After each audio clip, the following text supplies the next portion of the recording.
This twist, or whatever you want to call it, sure ain't great in the Big Brother 25 house. No HOH, no nominations, no veto. It's just a week of nothing. People are rehashing everything they usually rehash. So it's not like there's a ton to talk about. Cameron's been doing what he intended to do.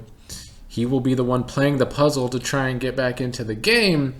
And his plots are working so far. Everybody is letting him reposition himself. And if he does get back in the game, it might be a little while before they try and get him back out, even though Corey wants to try and get him out faster than everybody else. But what Cameron is trying to do seems to be take Corey's spot in that alliance. There is a lot of people trusting him. Of course, America has trusted him this entire game. America has been flirting with him this entire game. And the fan base can try and call Cameron creepy, but I just don't see it, because America likes flirting with Cameron.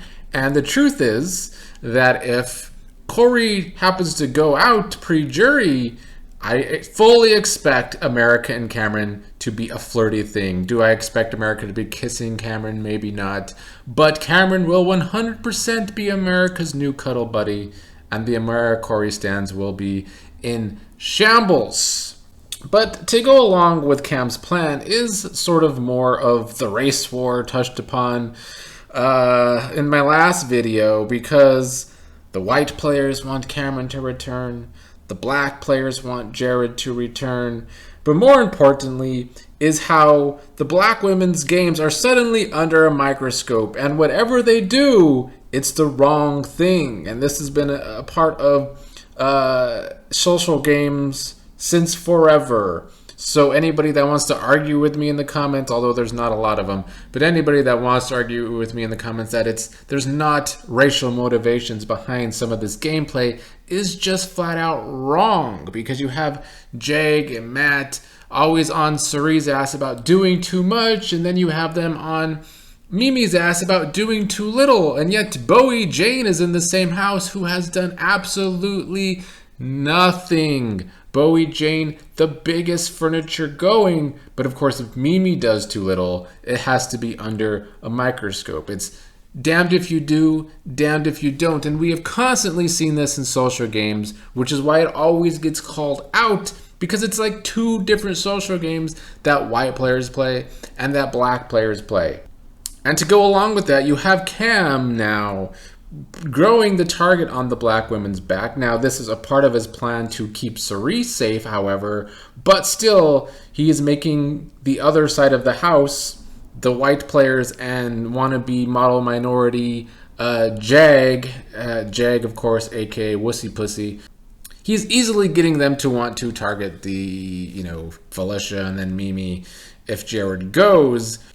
Now, this also falls on Jared, though, because Jared did rat out the brown sugar babies to Corey early in this game, and that does have consequences, and that does make it, even though it was a fake alliance, the only person that wanted it to be real was Mimi, but to everybody else, it was a fake alliance, just like the other 200 fake alliances this season. But now it can easily be used as gameplay from the white players, and Jared does need to take responsibility for that, or the responsibility does fall onto him for being the person to expose it so early in the game. So that's why I think two things can be true, that there is, motivations to use the racial element as gameplay from Cam and Corey America, but Jared also is the one responsible for it being able to be used in the first place. Speaking of Wussy Pussy Jag, though, he did talk to Cirie yesterday, trying to get Cirie to reveal some more truths to him, which Cirie wouldn't do, because Cirie does not owe Jag anything. And whether she admits to some truths or not, Jag is still going to go around talking about the bully word, even though he's doing far worse. Cirie can't play the game now because she does too much, but Jag has multiple alliances now. Jag is constantly talking shit about people. Jag and America were talking shit about Red's appearance the other night. The hypocrisy, they're going to fit right in to Big Brother Twitter, but it's pretty gross, and Jeg is still unwatchable. Corey and Cirie also had a pretty good talk yesterday. I mean, it was just a rehash of everything that's been going on.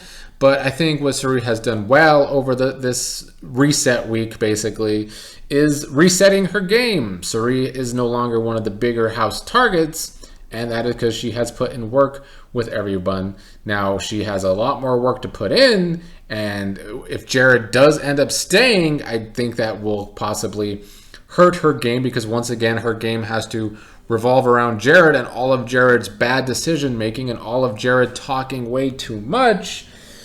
But if Cam goes, there's problems there too. I do think Cam plans on keeping Cirie safe for the foreseeable future.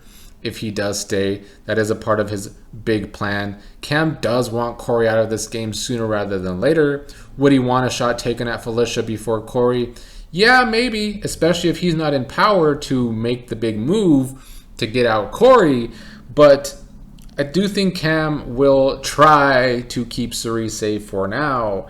And so I guess in the short term, Cam staying is actually better for Cirie's game. In the long term, I don't know if that's the case. I don't know if Jared sticking around could be better for her game in the long term.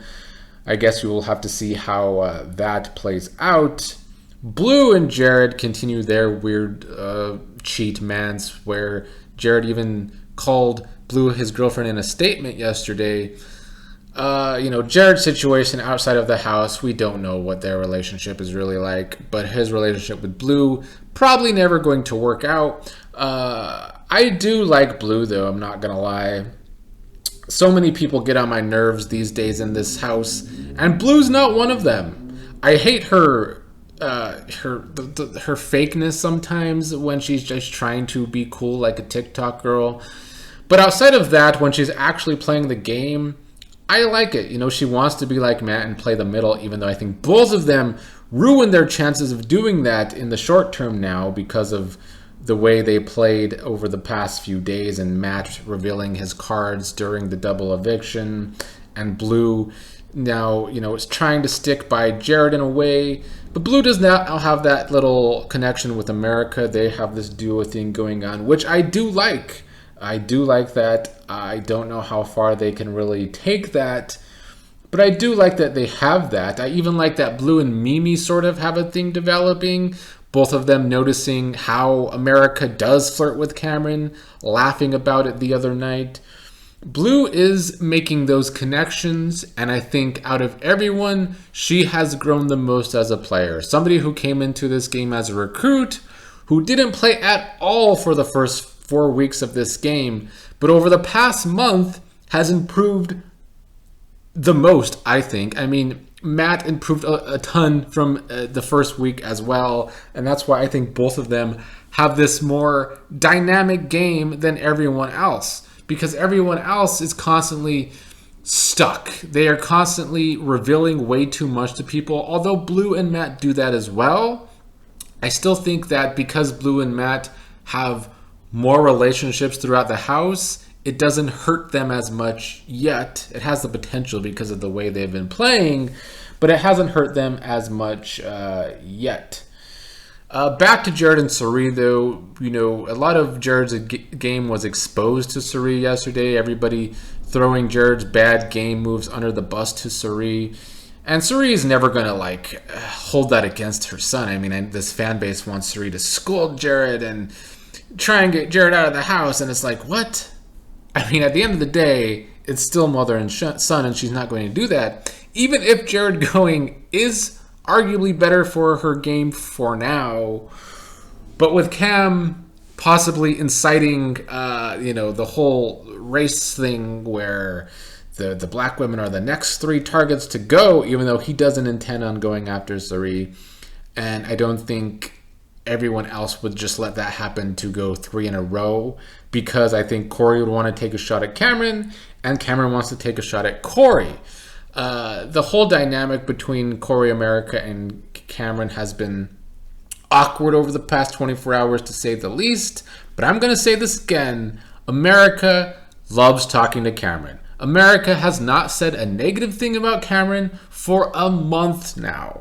So she plays into this because that is her game. She uses the flirting game to her advantage. And Corey does let it happen. Corey's game being in the Showmance is just so much harder for him.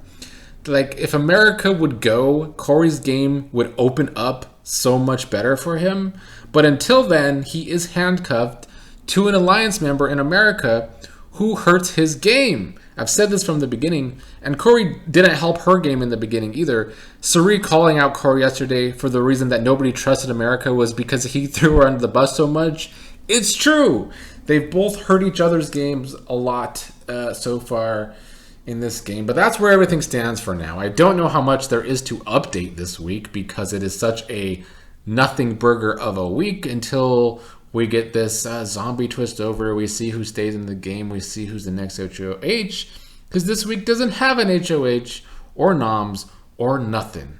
The fact that we're waiting for a puzzle to happen on Thursday is so anticlimactic, I can't even tell you.